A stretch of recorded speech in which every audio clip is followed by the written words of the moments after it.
Saya turut berduka cita dengan keluarga yang kehilangan. Pemerintah Republik Indonesia adalah pemerintah milik rakyat. Kita bekerja untuk rakyat, kita berbakti untuk rakyat.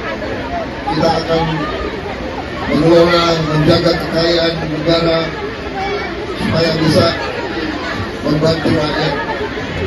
Untuk itu, marilah kita saling membantu, marilah kita bersatu, sama-sama menghadapi masa susah, dan sama-sama nanti menyongsong masa lebih baik. Terima kasih.